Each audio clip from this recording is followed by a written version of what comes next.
पाकिस्तान ने भारत को जब जब हमारी तरफ आंख उठाने की कोशिशें की हैं, कैसे कैसे उसे नाकामी मिली, उन्हीं में से एक नाकामी आज उसके पीएनएस गाजी की है। एक सबमरीन की कहानी है जिसको आज के सेशन में इसलिए बताया जा रहा है क्योंकि हाल ही में भारत की तरफ से इसका मलबा खोजकर बाहर निकाला गया है। निकाला नहीं गया, खोजा गया है। मलबा बता दिया है कि यह पड़ा मलबा, लेकिन किसी को ले जाने नहीं देंगे। तो पाकिस्तानियों के मलबे की क्या कहानी है पूरी डिटेल से बताएंगे, और इस पूरी डिटेल को बताते समय आपको याद दिला दें कि यह घटना उस समय की है जब 1971 के वॉर में लगभग लाख के करीब 90,000 से अधिक पाकिस्तानी सैनिकों ने भारत के सामने सरेंडर कर दिया था। 1971 का वो वॉर जिसमें भारत ने पाकिस्तान को दो भागों में, पूर्वी और पश्चिमी पाकिस्तान में तोड़ दिया था, और उसके टूटने के अंदर एक कोलेटरल डैमेजेस में पाकिस्तान का जो डैमेज था कि केवल उनका पूर्वी पाकिस्तान ही बांग्लादेश नहीं बना, बल्कि उन्होंने भारत को नुकसान पहुंचाने के लिए जो काम किए थे उनमें से उनकी एक सबमरीन जो कि अमेरिका द्वारा उन्हें गिफ्टेड थी वो भी डूब गई थी। इसके ऊपर एक फिल्म भी बनी हुई है गाजी अटैक के नाम से, हॉटस्टार जाने किस पर होगी वो देखिएगा, मैंने कई बार रिकमेंड किया लोगों को, लेकिन उसको फिल्मोग्राफी के हिसाब से काफी बढ़ा चढ़ा के दिखाया गया है। लेकिन हां, इसकी चर्चा भारतीय मीडिया में भी मतलब एंटरटेनमेंट में भी गाजी अटैक के नाम से हुई है। आज के सेशन में हम बताएंगे कि हाल ही में इस गाजी का रैकेज मिला है, मलबा मिला है, कहां मिला, कैसे मिला, क्या दुर्घटना हुई थी उस समय पर, एक बार उस घटना को दोहराया जाएगा क्योंकि फिलहाल पीएनएस गाजी सुर्खी बना हुआ है। संक बाई इंडियन नेवी लिखा गया है कि भारतीय नेवी के आईएनएस विक्रांत के द्वारा जिसे 1971 में डुबोया गया था उसका मलबा मिला है, और यह आजकल की सुर्खियों में चल रहा है। आजकल की सुर्खियों में चल रही ये सारी जानकारी बताएंगे कि यह मलबा विशाखापट्टनम के पास मिला है, क्योंकि यहीं पर यह जल समाधि लेकर भारत में आईएनएस विक्रांत को नुकसान पहुंचाने के लिए बैठा हुआ था। विक्रांत के लिए इन्होंने क्या स्ट्रेटेजी चली थी, क्यों ये विक्रांत को मारना चाहते थे, सारी बातें हैं, बहुत सारी इंटरेस्टिंग कहानियां हैं। लेकिन उससे पहले एक छोटी सी गुजारिश है आप सभी साथियों से कि हम आप लोगों के लिए दिन पे दिन बेहतरीन कंटेंट, वेल रिसर्च कंटेंट लेकर आते हैं और आपको YouTube का एक स्टैटिक्स दिखाते हैं। संभवतः आपको मेरी अपील का कोई मतलब समझ में आएगा। साथियों, मैं अक्सर आपसे कहता हूं कि आप में से जो लिसनर्स हैं मेरे, उनमें से 44% लिसनर ऐसे हैं जिन्होंने हमारे सेशन को सब्सक्राइब नहीं किया है, चैनल को सब्सक्राइब नहीं किया। ये YouTube का एल्गोरिदम है जो मैं आपको दिखा रहा हूं। 44%, लगभग आधे लोग ऐसे हैं जो हमारा सेशन सुनते हैं लेकिन सुनने के बाद भी बिना सब्सक्राइब किए चले जाते हैं। ऑन एन एवरेज मेरा सेशन 20 मिनट से ऊपर का होता है, लेकिन सब्सक्राइब करने में फ्रैक्शन ऑफ सेकंड, लगभग 0.19 सेकंड लगता है क्लिक करने में, जिसका कोई चार्ज नहीं है। लेकिन फिर भी आप मेरी अगर सुनवाई नहीं करते तो यह थोड़ा दुख देता है। अगर आप सहयोग करते हैं जिससे कि हमारा मोटिवेशन बढ़े तो हमारे लिए बहुत ही अच्छा रहेगा। खैर, यह सत्य है, बाकी आपकी मर्जी है। चलिए आगे बढ़ते हैं साथियों। तो भारत से पाकिस्तान के पंगे लेने की कहानी 1971 की ही नहीं है। भारत से पाकिस्तान ने कई बार पंगे लिए हैं। देश की आजादी के समय 1947 का युद्ध रहा हो, 65 का युद्ध रहा हो, 71 का रहा हो, 99 का कारगिल वॉर रहा हो, लेकिन इनमें से 1971 का युद्ध बेहद खास है। खास क्यों है? क्योंकि 1971 के युद्ध में जो पटकथा लिखी गई थी वो थोड़ी पुरातन काल से जुड़ी हुई थी। कैसे जुड़ी हुई थी? जब भारत आजाद हुआ था ना 1947 के अंदर, तो हमसे तेज करते करते पाकिस्तानियों ने एक रात पहले ही पाकिस्तान आजाद करा लिया। लेकिन पाकिस्तानियों से चूक क्या हुई कि इन्होंने पाकिस्तान को कुछ अटपटे ढंग से बनाया था। अटपटे ढंग से कैसे बनाया था? भारत के पूर्व की तरफ एक हिस्सा था जो कि पूर्वी पाकिस्तान कहलाया, और भारत के पश्चिम की तरफ एक हिस्सा था जिसे पश्चिमी पाकिस्तान नाम दिया गया। पूर्व और पश्चिम पाकिस्तान ये कंप्लीट पाकिस्तान था। आप विचार कीजिए कि कोई देश इस तरह कैसे हो सकता है कि बीच में कोई और देश है, उनका एक हिस्सा इधर और एक हिस्सा इधर है, फर्क पाकिस्तानी है, कुछ भी कर सकते हैं। तो इन्होंने 1947 में इस प्रकार का एक देश बनाया था। इस देश के बनाते ही दिक्कतों का सामना होना स्वाभाविक था कि इन्हें यहां से यहां जाने के लिए बीच में से कोई रास्ता नहीं दिया गया था। इन्हें जाने के लिए नीचे से इंडियन ओशन से होते हुए, बंगाल की खाड़ी से होते हुए ही यहां पहुंचना होता था। यानी इनकी यहां पर कनेक्टिविटी अपने आप में बड़ी पुअर थी। अब इंटरेस्टिंग वाकया सुनिए। इस तरफ के जो मुसलमान थे, क्योंकि मुस्लिम कंट्री था, धर्म के आधार पर बना था, जिस देश का खुद का धर्म इस्लाम था, तो इस्लाम के आधार पर बना हुआ देश था। इस तरफ के मुसलमान अपने आप को समृद्ध पाते थे, समृद्ध थे भी, क्योंकि ये पंजाब का हिस्सा, जो नदियों, 5 नदियों, सिंधु नदी का जो क्षेत्र है वो पाकिस्तान के पास ही है। ऐसी स्थिति में इनके पास में संसाधन परिपूर्ण है, यानी कि इनके पास प्राकृतिक संसाधन भी बढ़िया हैं, और यहां के लोगों में इनकी तुलना में श्रेष्ठता का भाव पाया जाता है। ये मानते हैं कि ये लोग मुसलमान तो हैं लेकिन हमारे जैसे मुसलमान नहीं हैं। अब इनमें कैसे वाले मुसलमान हैं ये तो इनको ही पता होगा। बंगाल के मुसलमानों को ये हे दृष्टि से देखते हैं। क्यों? क्योंकि बंगाल के मुस्लिम बांग्ला भाषा बोलते हैं, और बांग्ला भाषा बोलने के चक्कर में इस जगह को पहले भी बांग्लादेश के नाम से ही शॉर्ट नेम में पुकारा जाता था। अच्छा, अब इंटरेस्टिंग फैक्ट क्या था? फैक्ट ये था कि इन दोनों की आपसी लड़ाई 1947 से 70 के बीच में काफी ज्यादा होने लगी थी। कैसे होने लगी थी? इनके यहां पर जो पार्टी चुनाव लड़ती थी और यहां पर जो पार्टी चुनाव लड़ती थी, दोनों से मिलकर के ही संसद चलती थी। संसद इस्लामाबाद में चलनी है। संसद के अंदर जो सांसद चुन के आएंगे वो या तो इस वाले क्षेत्र से, पूर्वी पाकिस्तान से होंगे या पश्चिमी पाकिस्तान से होंगे। पूर्वी पाकिस्तान को यह समझ में आने लगा था कि पश्चिमी पाकिस्तान सत्ता का केंद्र बन चुका है, सत्ता का केंद्र बन चुका है, और पूर्वी पाकिस्तान के लिए वो किसी भी प्रकार का फंड है, रिसोर्सेज है, वो नहीं छोड़ता है। और तो और सत्ता के केंद्र में भी पश्चिमी पाकिस्तान खुद को ही रखता है। ऐसी स्थिति में पश्चिमी पाकिस्तान ने पूर्वी पाकिस्तान से दोयम दर्जे की ट्रीटमेंट करना शुरू कर दिया कि तुम कुछ नहीं हो टाइप से इन्हें इग्नोर करना शुरू कर दिया। लेकिन इसी बीच में बांग्लादेश या पूर्वी पाकिस्तान का जो हिस्सा था, यहां पर शेख मुजीबुर रहमान, जो कि वर्तमान में बांग्लादेश की जो प्रधानमंत्री हैं उनके पिताजी थे, शेख मुजीबुर रहमान ने अपनी एक पार्टी बनाई।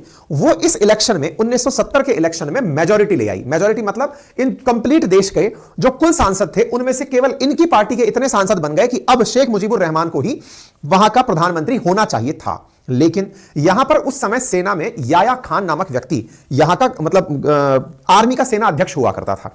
जो सेना अध्यक्ष था याया खान, वो भारत में उस समय जो फील्ड मार्शल हमारे रहे शाह मानेकशॉ, उनका मित्र हुआ करता था आजादी से पहले का। तो मानेकशॉ उसके बारे में बहुत अच्छे से जानते थे, याया खान के बारे में, कि वो किस तरह की गलतियां कर सकता है, किस प्रकार से बेवकूफियां करेगा इन पर कंट्रोल पाने के लिए।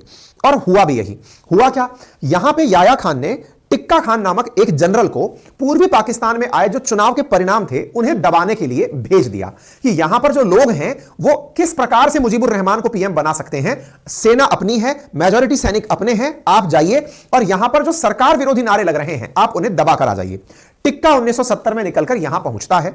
70 से 71 के बीच में टिक्का पूर्वी बांग्लादेश के या पूर्वी पाकिस्तान में या बांग्लादेश जिसे आज आप कहते हैं, यहां पर उन लोगों पर जो अपनी सरकार बनाना चाहते थे पूरे पाकिस्तान पर, उन्हें धमकाना शुरू करता है और जो खिलाफ थे उन्हें मारना शुरू कर देता है।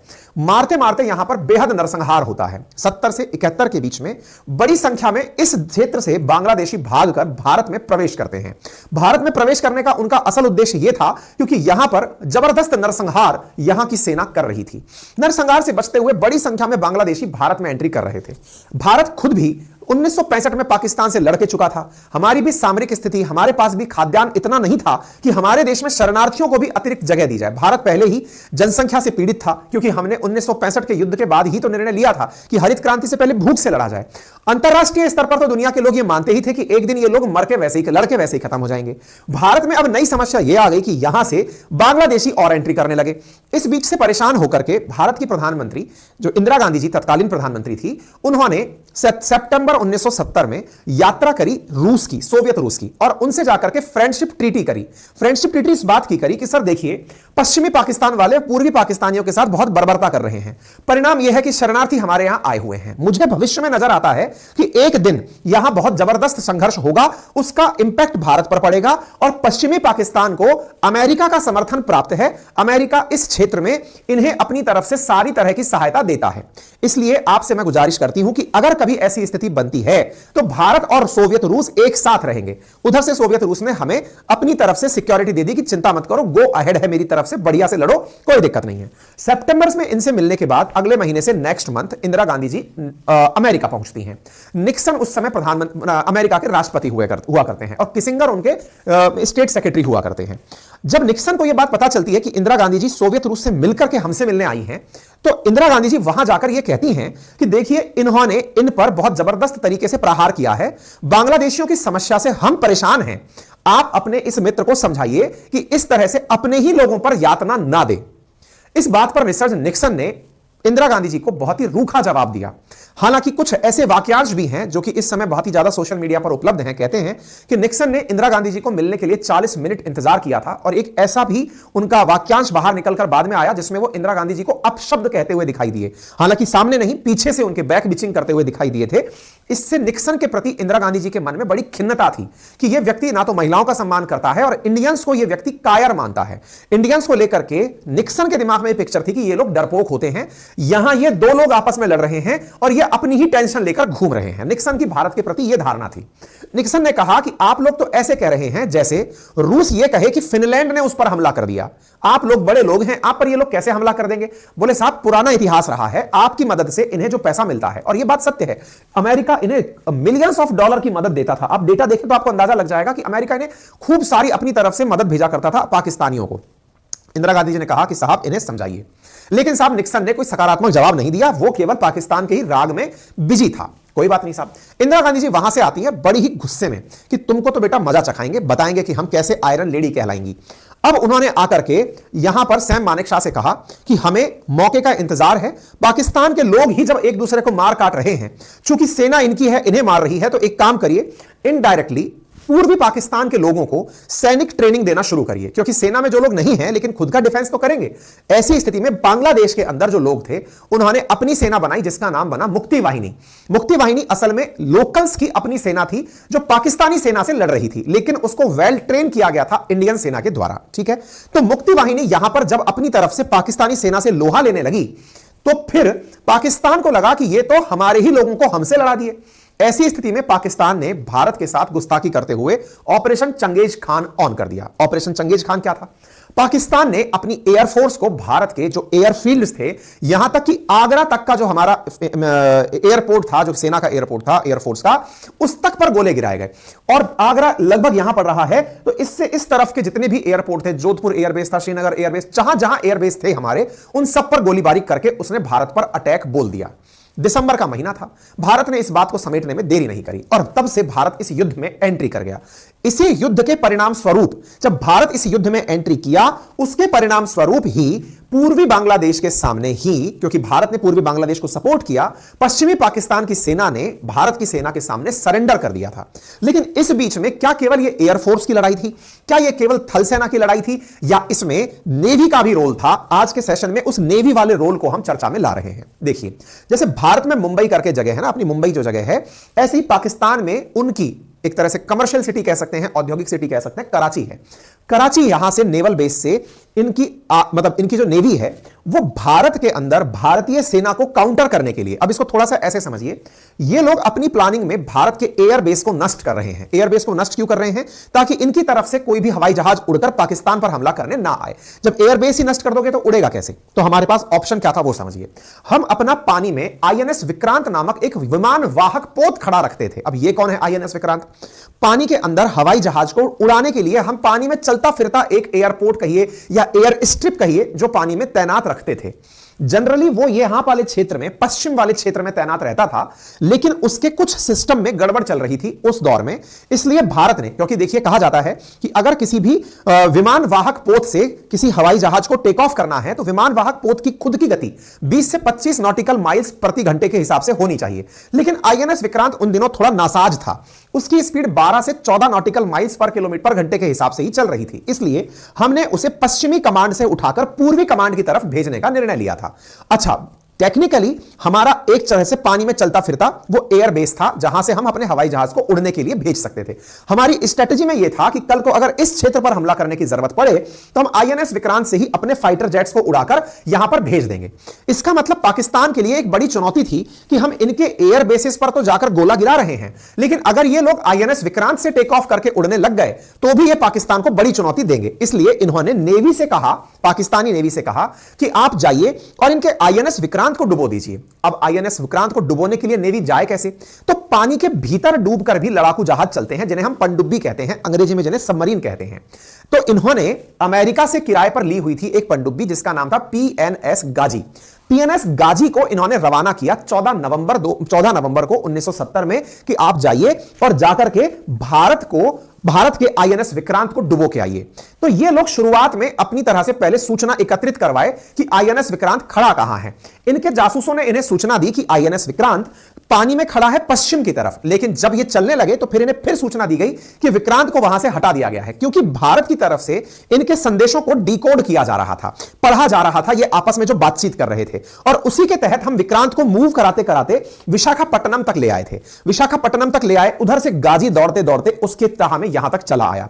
कहते हैं कि गाजी पानी में डूबता, जब उसको हवा फ्यूल भरानी होती तो यहां श्रीलंका के अंदर ट्रिंकोमाली करके श्रीलंका का पोर्ट है, वहां से उसने तेल वेल भी भराया और फिर मद्रास के सामने से होते हुए विशाखापट्टनम में जाकर विक्रांत को डुबोने के लिए पानी के नीचे चला गया। विक्रांत तो पानी की सतह पर चलने वाला है, सबमरीन की मजबूरी है कि वो गहराई में डूबकर चलेगी। विक्रांत को अगर हम तट पर ले जाकर खड़ा कर दें तो फिर गाजी तट तक नहीं आ सकती, क्योंकि आएगी तो पानी से बाहर आएगी और वो दुनिया को दिख जाएगी, और किसी के वाटर क्षेत्र में घुसा हुआ कोई भी जहाज दूसरे के द्वारा निशाना बनाया जा सकता है। बस यहीं पर वो सारा खेला हुआ कि विक्रांत को मारने आया गाजी खुद ही जल समाधि ले लिया। आज के सेशन में उस जल समाधि के अवशेष मिले हैं, उस कहानी के अवशेष मिले हैं, ठीक है ना। तो हमने आपको क्या बताया, 3 दिसंबर 1971 को इन्होंने चंगेज खान ऑन किया था और अमेरिका ने पाकिस्तान के बारे में बताया। तो मैं यही बता रहा था, गाजी जो है ना वो इस रूट से चलते हुए आकर के यहां पर पहुंचा था। 1970 नहीं, 1971 में, ईयर बीच में गलत बोल दिया था। 1971 की घटना है, 14 नवंबर 1971 को चलते हुए यह जहाज आया था, मतलब ये पनडुब्बी चलते हुए आई थी। इस बीच में मैंने वो सारा कंटेंट यहां साझा किया है जो मैंने अभी आपको बोला है, रिचर्ड निक्सन से क्या बात हुई थी, किसिंगर की क्या बात हुई थी। आप ये कंटेंट अगर चाहें तो सेशन पूरा होने के बाद टेलीग्राम पर हमारा अकाउंट है अंकित अवस्थी सर के नाम से, आप वहां पर उसे प्राप्त कर सकते हैं। पूरा कंटेंट जो मैंने बोला है, क्या क्या बातचीत हुई थी, वो सारे डॉक्यूमेंटेड चीजें हैं। अच्छा, एक इंटरेस्टिंग चीज और चल रही थी इस 70 से 71 के बीच में। क्या चल रही थी, अमेरिका ने अपने जहाजों से कहा कि आप सब लोग जो जापान की तरफ खड़े हैं, भारत से युद्ध लड़ने के लिए पहुंच जाइए। भारत से युद्ध लड़ने के लिए अरेबियन सी में अमेरिका ने अपने जहाजों को रवाना कर दिया। उधर की तरफ टर्की से कहा, सऊदी अरब से कहा, जॉर्डन से कहा, जहां जहां अमेरिका ने अपने लड़ाकू जहाज खड़े कर रखे थे या पानी के जहाज खड़े कर रखे थे कि वहां से इंडिया पर अटैक करने के लिए भेज दीजिए। लेकिन इसी बीच ने रूस ने मित्रता दिखाई, और मित्रता दिखाते ही रूस ने ईरान को एक लेटर भेजा, मैसेज भेजा कि हमें क्या स्टैंड लेना है। भारत की तरफ से यह जो मैसेज था, या फिर रूस की तरफ से भारत के लिए जो यह मैसेज था, यह अमेरिका को पता चल गया था कि रूस इस युद्ध में भारत के लिए आ रहा है। कहते हैं कि जिस तरफ से अमेरिका के लड़ाकू युद्धपोत आ रहे थे, अपोजिट दिशा से रूस के लड़ाकू जहाज पानी के युद्धपोत पानी के अंदर आकर खड़े हो गए थे। यही कारण था कि दोनों ने एक दूसरे को बैलेंस किया था, यानी उस समय एक स्ट्रेटेजिक वॉरफेयर चला था, पानी के अंदर चला था, ठीक है साहब। आईएनएस विक्रांत को डुबाने के लिए जो सबमरीन आई थी, वो पानी के भीतर कुछ इस प्रकार से चलने वाली सबमरीन थी, जो कि अमेरिका द्वारा उन्हें गिफ्ट की गई थी कि तुम जाओ और आराम से इससे युद्ध लड़ो। 14 से 22 नवंबर के बीच में पाकिस्तान ने इस यात्रा को अंजाम दिया था, और वो यात्रा करते करते यहां तक पहुंचने के लिए विक्रांत को डुबोने आया था। कहते हैं कि यहां पर जो इसका कैप्टन था, या कहिए कि पीएनएस गाजी को चलाने वाला जो पायलट था, जो लीड करने वाला व्यक्ति था, उसे 8 नवंबर को ही यह मैसेज दिया गया था कि तुम्हें जाकर के आईएनएस विक्रांत को डुबोना है। यह हमारा आईएनएस विक्रांत है, जो कि अपने द्वारा लड़ाकू विमानों को उड़ाने में सक्षम था, ठीक है। इन सब के बारे में जानकारियां निकलती कहां से हैं, तो एक पुस्तक है the story of the Pakistani navy, उसके अंदर यह बताया गया था कि पाकिस्तानी नौसेना ने 14 से 24 नवंबर के बीच अपनी सभी पनडुब्बियों को अपने पहले से तय गश्ती इलाकों की तरफ बढ़ जाने का आदेश दिया था, और गाजी को कहा गया था कि बंगाल की खाड़ी में जाए और भारतीय विमान वाहक पोत विक्रांत को ढूंढकर उसे तबाह करे। केवल गाजी ही इस काम में सक्षम थी कि वह विक्रांत को डुबो सकती थी। तमाम प्रकार से कैपेबल पीएनएस गाजी अपनी क्षमताओं के साथ उस समय की सबसे उन्नत किस्म की पनडुब्बियों में से एक मानी जाती थी। जैसा मैंने आपसे कहा कि विक्रांत के बॉयलर में खराबी थी, इस कारण से विक्रांत को हम ऑलरेडी बहुत धीरे धीरे आगे पीछे करते जा रहे थे। क्या भारत ने खुद ने विमान वाहक पोत बनाया हुआ था? नहीं, भारत के पास यह विमान वाहक पोत ब्रिटेन का हरक्यूलिस था, एचएनएस हरक्यूलिस था, जो कि 1943 के अंदर बनाया गया था, और भारत ने 1957 में इसे ब्रिटेन से खरीदा था। यानी इंटरेस्टिंग बात सोचिए कि अमेरिका, ब्रिटेन, ये सब एक ही हुआ करते थे। युद्ध लड़ाने वाले भी यही हैं और युद्ध लड़ने वाले भी यही हैं। बड़ा ही विचित्र है, और आज भी सब यही चला आ रहा है। विक्रांत से कुछ इस प्रकार से विमानों को उड़ाया जाता था, ठीक है। अच्छा, अब इंटरेस्टिंग बात क्या हुई थी, जिस समय इनकी पीएनएस गाजी चलना शुरू हुई थी, इनके खुफिया लोग पाकिस्तान को मैसेज भेजकर बताते रहे थे कि विक्रांत जो है वो मुंबई पोर्ट पर खड़ा हुआ है। क्यों? क्योंकि हमने पश्चिमी तट पर ही उसे तैनात किया हुआ था कि कल को कभी पाकिस्तानी नेवी हमला करेगी तो वो मुंबई पर करेगी या फिर गुजरात वाले तट पर करेगी। उनके लिए तो एयरपोर्ट, मतलब सी पोर्ट वहीं से नजदीक पड़ता है। लेकिन फिर भी जब हमें यह पता चला कि ये विक्रांत को टारगेट करने आ रहे हैं, हमने उसे अचानक वहां से गायब कर दिया। कई खुफिया जानकारी ऐसे निकल कर आती हैं कि पाकिस्तान की मदद कुछ पश्चिमी देश भी कर रहे थे, जो भारत के साथ डबल क्रॉस कर रहे थे। भारत से गुप्त सूचनाएं निकलवाते थे कि बताइए आपका विक्रांत कहां खड़ा है। भारतीय सेना को, नौसेना को जब यह पता चला कि यह पश्चिमी देश पाकिस्तान की सहायता कर रहा है, तो भारत ने उसे भी ब्लफ किया और नहीं बताया कि भारत ने आईएनएस विक्रांत को कहां खड़ा कर रखा है। ऐसी स्थिति में आईएनएस विक्रांत बचते बचाते पश्चिम से पूर्वी तट की तरफ आ गया, और पश्चिम से पूर्वी तट की तरफ आकर के जब यह पहुंचा, उसी बीच में गाजी को यह इंफॉर्मेशन दी गई कि भारत ने अपने विक्रांत को पूर्वी कमांड में विशाखापट्टनम के पास भेज दिया है। जब विशाखापट्टनम का मैसेज इन्हें मिला, तो आईएनएस विक्रांत को टारगेट करते करते गाजी विशाखापट्टनम की तरफ बढ़ गया। 1 दिसंबर की रात गाजी विशाखापट्टनम पहुंच गया। गाजी यानी सबमरीन जो पानी की गहराइयों में है, यह यहां पर पहुंच जाता है। अब आप सोचकर देखिए कि विशाखापट्टनम की तरफ जो गाजी बढ़कर आया है, उसने 23 नवंबर को श्रीलंका के ट्रिंकोमाली पोर्ट से पानी भरवाया है, सॉरी ऑयल भरवाया है, अपने लिए फ्यूल लिया है, और 25 नवंबर को उसने चेन्नई को पार किया है। 1 दिसंबर को रात 11:45 पर विशाखापट्टनम बंदरगाह के नेविगेशन चैनल में दाखिल हो गया है। दुश्मन का कोई भी लड़ाकू जहाज किसी दूसरे देश के पानी में नहीं आ सकता, लेकिन इन्होंने चूंकि अपनी सबमरीन भेजी थी जो कि गुप्त रूप से ही जाने के लिए जानी जाती थी, तो इन्होंने उस गुप्त रूप से भेजी सबमरीन को हमारे वाटर शेयर में भेज दिया था। इसके बारे में जानकारी पाकिस्तान क्राइसिस इन लीडरशिप के अंदर मेजर जनरल फजल मुकीम खान ने अपनी पुस्तक के अंदर लिखा था कि इस प्रकार से ये लोग इस क्षेत्र के अंदर एंट्री कर गए थे, लेकिन 2.1 नॉटिकल माइल से अंदर नहीं जा सकते थे क्योंकि यहां से नीचे पानी का जो तल है वो छिछला था, अदरवाइज यहीं पर ये फंस जाती। तो साहब गाजी पानी के मतलब समुद्र तट से 2 नॉटिकल माइल की दूरी पर ही रुक कर रह गया कि जैसे ही विक्रांत में मूवमेंट होगा इस बीच में इसे टारगेट बना दिया जाएगा। बट बड़ा इंटरेस्टिंग वाकया हुआ। क्या हमें यह पता था कि विक्रांत को मारने के लिए ये लोग आए हैं और हम विक्रांत को दौड़ा नहीं सकते थे क्योंकि हमारा विक्रांत उस समय मतलब उस स्थिति में नहीं था कि वो अपने वॉरफेयर खुद लड़ ले। ऐसी स्थिति में हमने इन्हें ब्लफ देने के लिए एक तगड़ा कारनामा किया जो कि नेवी की इंटेलिजेंस का बेहतरीन उदाहरण है। भारत ने आईएनएस विक्रांत को चुपके से अंडमान समुद्र में भेज दिया और पाकिस्तान को बेवकूफ बनाने के लिए इस तरह की हरकत करना शुरू किया ताकि इन्हें लगे कि विशाखापट्टनम में ही आईएनएस विक्रांत खड़ा है। इन्होंने आईएनएस राजपूत को, जो कि एक डिस्ट्रॉयर पानी का विमान था, उसे विशाखापट्टनम पर खड़ा कर दिया और इस तरह की हरकतें की क्योंकि जब भी कोई बहुत बड़ा मतलब लड़ाकू विमान या युद्धवाहक पोत खड़ा होता है तो उसमें बड़ी मात्रा में रसद की आवश्यकता होती है। रसद यानी खाने पीने के सामान की आवश्यकता होती है, ईंधन की आवश्यकता होती है। ऐसी स्थिति में विशाखापट्टनम पर हम लोगों ने ब्लफ खेलना शुरू किया क्योंकि इनके जासूस हर तरफ थे। विशाखापट्टनम पर भी इनके हैंडलर्स खड़े थे पाकिस्तानियों के, लेकिन भारत ने बकायदा विशाखापट्टनम से आईएनएस राजपूत से यह मैसेज भेजा आईएनएस विक्रांत की फ्रीक्वेंसी पर, यानी विक्रांत की फ्रीक्वेंसी ये पाकिस्तानी लोग पढ़ रहे थे, तो उस फ्रीक्वेंसी पर आईएनएस राजपूत मैसेज भेजता है विशाखापट्टनम तट पर कि मुझे इतना टन खाने का सामान चाहिए, मुझे इतना टन फ्यूल चाहिए, मुझे इतना कपड़ा चाहिए, मुझे इतना फल भेजो, इतना सब्जी भेजो। इस प्रकार से मैसेज करके जब हम भेज रहे थे तो पाकिस्तानियों ने यह कंफर्म कर लिया कि यहीं पर खड़ा हुआ है आईएनएस विक्रांत। और तो और इंटरेस्टिंग बात एक और की गई, आईएनएस राजपूत को खड़ा किया हुआ था हमने जो विशाखापट्टनम पर, वहां से एक सैनिक ने, नौसैनिक ने अपनी माता के नाम बीमारी का संदेश लिखकर भेजा कि माता मैं आईएनएस विक्रांत पर हूं, तबियत ठीक नहीं है, आपकी याद आ रही है, ताकि यह मैसेज भी कन्वे हो जाए कि हां साहब खड़ा है। यानी कि अब गाजी को इंतजार है कि विक्रांत को जैसे ही बस रडार पर ले और उसे डिस्ट्रॉय कर दे। गाजी इस इंतजार में 1 दिसंबर खड़ा रहा, 2 दिसंबर खड़ा रहा, 3 दिसंबर खड़ा रहा। पानी के भीतर जब आप खड़े रहते हो, पनडुब्बी में एक बड़ी दिक्कत होती है, चूंकि वो पानी में डूबकर चल रही है तो अंदर उसमें 93 सैनिक सवार थे। जब किसी बंद कमरे में 93 लोग होंगे तो उनकी नित्य क्रिया के माध्यम से गंदी हवाएं निकलेंगी, कार्बन डाइऑक्साइड निकलेगी, हाइड्रोजन गैस निकलेगी। अब वो गर्म हवाएं उनकी पनडुब्बी में ही इकट्ठी थी क्योंकि गाजी सांस लेने के लिए ऊपर नहीं आ पा रहा था। जनरली पनडुब्बियों में ऐसा होता है कि ये समय समय पर सांस लेने के लिए तट पर आती हैं, ऊपर आती हैं और फिर नीचे चली जाती हैं। चूंकि ये 2.1 नॉटिकल माइल की दूरी पर ही खड़ा है तो मुसीबत यह है कि अगर यह ऊंचा उठकर आया तो तट से दिख जाएगा कि यह गाजी आ गया, मार डालो इसको। तो अब ये लोग अंदर ही अंदर घुटने लगे। घुटने क्या लगे कि विक्रांत सामने खड़ा है, ये चले तो इसे मारे। विक्रांत को मारने के लिए ये लोग बॉर्डर पर इंतजार कर रहे हैं। मजबूरी यह है कि इनकी सांस घुटना शुरू हो गई, सर दुखना शुरू हो गया क्योंकि इनके पीएनएस गाजी में कार्बन डाइऑक्साइड का और हाइड्रोजन का स्तर बढ़ने लग गया।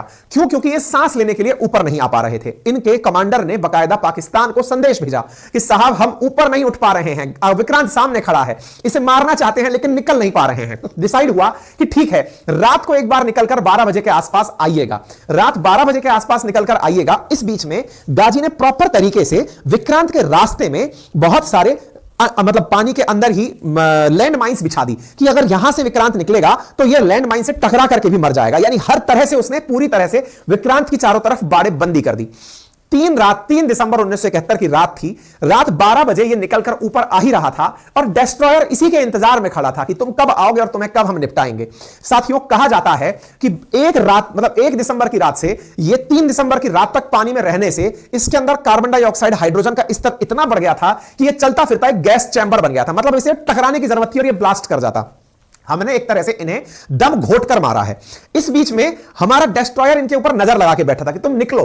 इस बीच में ही 3 दिसंबर 1971 को इंदिरा गांधी जी ने वॉइस मैसेज करके पूरे देश को संबोधित कर दिया और कहा कि भाई साहब, युद्ध शुरू हो चुका है, ऑपरेशन चंगेज खान इन्होंने लॉन्च किया है, अब भारतीय सेना युद्ध में इन्वॉल्व होने के लिए तैयार है। समस्त भारतवासियों से उम्मीद की जाती है कि युद्ध की इस घड़ी में वो सब साथ होंगे और प्रॉपर तरह से देश की सीमाओं की सुरक्षा करेंगे। युद्ध चूंकि शुरू हो चुका था, लेकिन इन्हें यह बात नहीं पता थी। गाजी के अंदर बैठे हुए नौसैनिकों को इस बात का अंदाजा ही नहीं था कि अब भारत की सेना भी अटैक कर सकती है। यहां बड़ा इंटरेस्टिंग पॉइंट यह है कि भारत 3 दिसंबर 1971 से पहले खुद ने एक भी गोली भारत ने नहीं चलाई थी। क्यों नहीं चलाई थी? कि भाई अगर हम चलाएंगे तो यह कहा जाएगा कि पाकिस्तान जैसी चींटी को भारत जैसी पैसेरी ने मार दिया है, तो बोले हम नहीं चलाएंगे। ये एक बार चलाए तो छोड़ेंगे नहीं। इसीलिए आप ध्यान से सुनिएगा, हमने कल परसों भी एक सेशन किया था, बड़ा इंटरेस्टिंग था, परमाणु बम को लेकर के, जिसमें अटल जी का बयान था कि भारत की नो फर्स्ट यूज पॉलिसी है कि हम पहले कुछ चलाएंगे नहीं, बाद में किसी को छोड़ेंगे नहीं। तो वैसा ही भारत ने उस समय भी किया कि हमने खुद ने गोली चलाई नहीं, लेकिन उनने चलाई तो जिंदा छोड़ा नहीं, और इनको उठते ही धूम मचा दिया। यानी रात को ही ये जल समाधि ले गए। यानी ये जो बाहर निकला, ये तबियत खराबी के साथ साथ पानी के अंदर ही सन्न हो गया। और ये पूरी स्थिति आप यहां पर इंदिरा गांधी जी का ऑडियो मैसेज है बकायदा, जिसमें ये युद्ध का अनाउंसमेंट कर रही है कि हमने कुछ इस प्रकार का कारनामा कर दिखाया है। तो उम्मीद है कि भारत ने जिस प्रकार से पाकिस्तानियों को थल सेना से मारा, वैसे ही नौसेना ने इसे मारा। और आईएनएस विक्रांत के द्वारा की गई ये जो जुगलबंदी थी, जिसके माध्यम से हमने इस गाजी को निपटा दिया था, ये अपने आप में एक बहुत बड़ी कहानी बना साथियों। लेकिन इंटरेस्टिंग एक चीज और भी थी, और वो क्या था? आईएनएस ये पीएनएस जो गाजी है, ये जिस जगह से ब्लास्ट किया उसे लेकर के कई स्टोरीज कही जाती हैं। कहा जाता है कि ये तो खुद से मर गया, भारत ने नहीं मारा। हां भाई, हमने ही नहीं मारा, तुम खुद से मरने आए थे। तुम्हें भारत के जल में शहीद होना था ताकि तुम्हें वीर गति मिल सके, तुम्हें जन्नत के अंदर वो कितनी हूरें चाहते हो वो सब मिल सके, है ना। तुम खुद आए थे यहां मरने के लिए, हमने तो मारा नहीं। तुम्हें यहां पर आकर सुसाइड करना अच्छा लगा होगा। कयास लगाए जाते हैं पाकिस्तानी सेना के द्वारा कि भारतीयों की इतनी औकात थोड़ी थी जो हमें मार देते। ये तो हमने, वो डायलॉग शायद इसी के लिए बना था कि है ना, मेरी कश्ती वहां डूबी जहां पानी कम था। तो संभवतः वो गाजी के ऊपर ही बना हुआ डायलॉग होगा, क्योंकि ये हाइड्रोजन से और कार्बन डाइऑक्साइड से खुद मर गए होंगे। पाकिस्तानी ये कह के खुश होते हैं, जबकि कुछ लोगों का कहना है कि इनकी टॉर्पीडो खुद ब्लास्ट कर गई होगी। कयास लगाए जाते हैं, क्योंकि भारत ने कभी भी किसी के सामने यह कबूल करना नहीं चाहा कि हमने इन्हें मारा है। क्यों नहीं मारा? क्योंकि भारत हमेशा इस बात से डरता आया कि हम कभी भी यह कह देंगे कि युद्ध हमने शुरू किया, तो यूनाइटेड नेशंस में जो भारत की छवि है कि भारत किसी पर आक्रमण नहीं करता, वो छवि हमारी काउंटर बैलेंस हो जाएगी। हम आक्रामक देश नहीं बनना चाहते। भारत ने बहुत अच्छे से अपनी छवि को बरकरार रखा, हम किसी पर अटैक नहीं करते। 2500 साल का इतिहास है। जब भारत ने, हमने 1994-98 के अंदर परमाणु परीक्षण किया, ऑपरेशन शक्ति, अटल जी का बयान है कि 2500 साल से भारत का इतिहास है कि इसने किसी पर आक्रमण नहीं किया। हम अपनी सुरक्षा के लिए वेपन बनाते हैं, किसी पर अटैक के लिए नहीं। लेकिन निक्सन इसी बात को भारत की कमजोरी माना करते थे। वो कहते थे कि ये डरपोक लोग हैं। भारत ने इसे डुबोने के बाद भी क्रेडिट नहीं लिया कि ठीक है हमने नहीं मारा, सब खुद मर गए होंगे। इसीलिए लोगों का कहना है कि भारत के डिस्ट्रॉयर ने इन्हें मारा होगा। कुछ लोगों का कहना है कि भारत ने बकायदा इनकी जो बिछी हुई लैंड माइंस थी उन्हीं से इनको मारा। लेकिन कुछ भी हुआ हो, अल्टीमेटली अमेरिका का भेंट दिया हुआ गाजी भारत के पानी के अंदर डूब गया। और ये सारी बातें तमाम प्रकार की पुस्तकों के अंदर, सेलर्स स्टोरी है वाइस एडमिरल एन कृष्णन की, उनके अंदर भी इस तरह की बातें इन्होंने बकायदा बताई हैं। ये हमारा आईएनएस राजपूत है, जिसने आईएनएस विक्रांत को भेज करके साइड करवा दिया था और इनको सही मतलब वहीं पर पानी के अंदर जमींदोज कर दिया था, पानी में डुबो दिया था। इंटरेस्टिंग चीजें यहां पर कुछ और भी निकलती हैं। पाकिस्तानियों ने अपनी गाजी को याद करते हुए एक फिल्म भी बनाई है, जिसमें वो ये दिखाते हैं कि हमारा गाजी काम करते करते, युद्ध करते करते शहीद हुआ है। तो आज हम इस सेशन की चर्चा क्यों कर रहे हैं? चर्चा इसलिए कर रहे हैं कि इस गाजी का मलबा मिला है। आप कहेंगे कितने कम किस्म के हम टेक्नोक्रेट हैं कि हम इतने साल बाद मलबा खोज रहे हैं। नहीं साहब, भारत का मलबा निकालना उसी दिन बहुत आसान था। अमेरिका उस दिन रोते रोते आया और कहने लगा कि गाजी डूब गया है, हमें हमारे उस गाजी का मलबा निकाल लेने दो। भारत ने कहा सॉरी सर, हम मलबा नहीं निकालने देंगे। क्यों नहीं निकालने दोगे? बोले क्योंकि ये हमारा पानी है, हमारे पानी में डूबा है तो ये अब हमारा है, हम ये मलबा भी अपना ही मानते हैं। पाकिस्तान ने कहा कि सर पैसा खर्चा हम कर देंगे, हमारे कम से कम वो 93 सैनिक शहीद होकर पानी के अंदर डले हैं, उन्हें निकालने दो। भारत ने कहा पानी भारत का है तो उन्हें जन्नत ही मिली होगी, डले रहने दो, हम नहीं निकालने देंगे। तब से लेकर आज तक भारत ने पानी में से किसी को नहीं निकालने दिया। कोई बात नहीं। इस बीच में आज की यह सुर्खी क्यों बनी है? अमेरिका ने हाल ही में 2 साल पहले भारत को, चूंकि भारत में अमेरिका की एंट्री हो नहीं पाई, तो उन्होंने भारत के अंदर डीप सी सर्वे करने के लिए एक मशीन भेंट की थी इंडियन नेवी को, कि हमको लीज पर दी कि आप एक काम करिए, एक सबमरीन हमसे ले लीजिए जो समुद्र के अंदर जाकर के सर्वे करेगी। और उसका मिलान एक्सरसाइज में हमने शो भी किया है।